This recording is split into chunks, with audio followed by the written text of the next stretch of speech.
What is going on, ladies and gentlemen? Maximus Keys here, back with episode 4 of Genre Evolution, ladies and gentlemen. On this episode, we're going to be talking about the history of horrorcore, which is a very controversial genre in music that I feel that a lot of us should talk about. But before we officially do, please like, subscribe, favorite, and share this video to anybody that you know.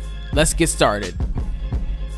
So horrorcore is a genre that got generated throughout the late 80s and pretty much is a heavy form of gruesome hip-hop. One of the groups that helped innovate the genre was a group by the name of the Ghetto Boys, who were originally created in 1986 but released their first single in 1987 by the name of Car Freak. But before horrorcore even came into the mix with that group, they were originally just a pop rap trio, with the original lineup consisting of Raheem, Sir Rap-A-Lot, and the Sire Jukebox. The song Car Freak was later released in 1987, but at the time Car Freak was not their best effort. But later in 1988, the Ghetto Boys later changed up their image for the better, and their lineup as well, featuring Prince Johnny C, DJ Ready Red, Bushwick Bill, and Sire Jukebox. They later released their first debut record called Making Trouble. The record's biggest song, however, was the first documented horrorcore song in the world called Assassins, rapped by Prince Johnny C, and the song got a lot of controversy. I said I want your money growing all I can sell. I looked into her eyes and she was scared as hell. I knew she was a snitch, I beat her down with my gun. Got happy with the trigger, now I want to run. An assassin! Even in the later years when the Ghetto Boys were continuing, they still talked about graphic subjects, with songs like Mind of a Lunatic, The blind, your ass is mine. I don't give a f***ing 9 on 99. Blind, cripple or crazy, don't faze me. Your funky ass will be pushing a daisy. Trigger Happy Nigga, and plenty more. The Ghetto Boys led the horrorcore rap agenda throughout both the 80s and the 90s.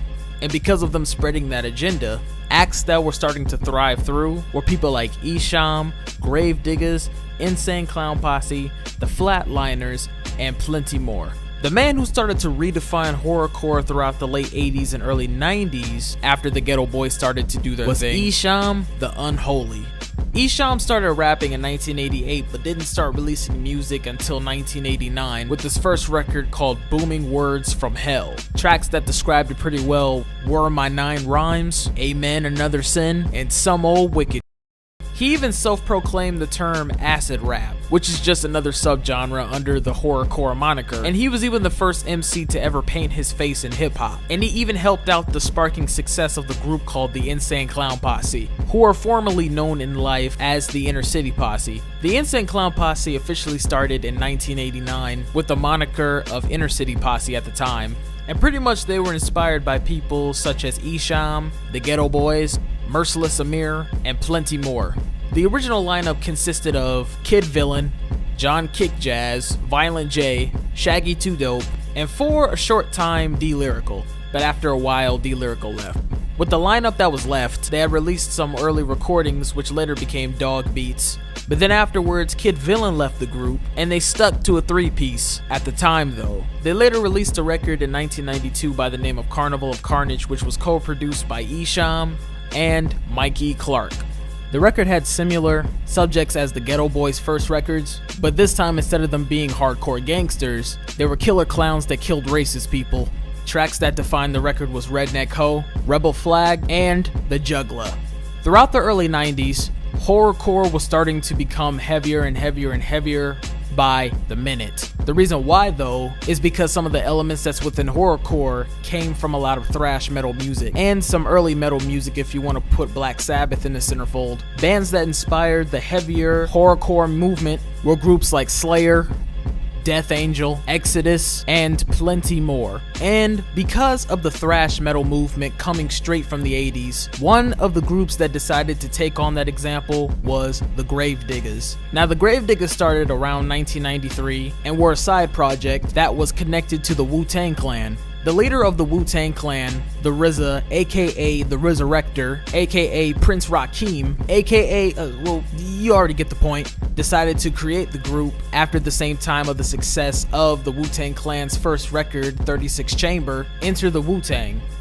The lineup of the Gravediggers consisted of the Resurrector, the Gatekeeper, the Grim Reaper, and the Undertaker. Then later in 1994, they released their debut record called 6 Feet Deep. The record spoke in different perspectives about being mentally dead in the American slums, and in one of the tracks, being possessed by the devil. The record featured big tracks such as Diary of a Madman, Nowhere to Run, and 1-800-Suicide. Other people that sprouted out of the horrorcore woodworks were people like Brother Lynchung, the Flatliners, Twisted, and in certain elements, Bone Thugs and Harmony, and plenty more. Because of all of this, horrorcore was making a lot of noise, appealing to both the hip-hop crowd and the metalheads. And when it came to a lot of music videos, some of the acts would be putting a lot of scary imagery on the videos of people in cemeteries, eating guts, and crazy, gruesome images. Now remember when I mentioned ICP earlier in this episode? Well, because of ICP's success later on, minus John Kickjazz, ICP later discovered a lot of horrorcore acts who would later transcend the music industry.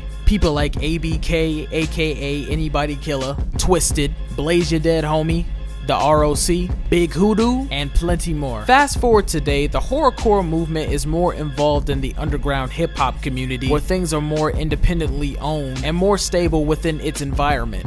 People with either horrorcore elements or just full-on horrorcore artists are people like Gmo Ski, Alazu Ilu, Young Wicked, Axe Murder Boys, Lex the Hexmaster, Necro, and plenty more. In conclusion, like I said before in the beginning of the video, I feel that horrorcore does not get enough credit or get talked about enough.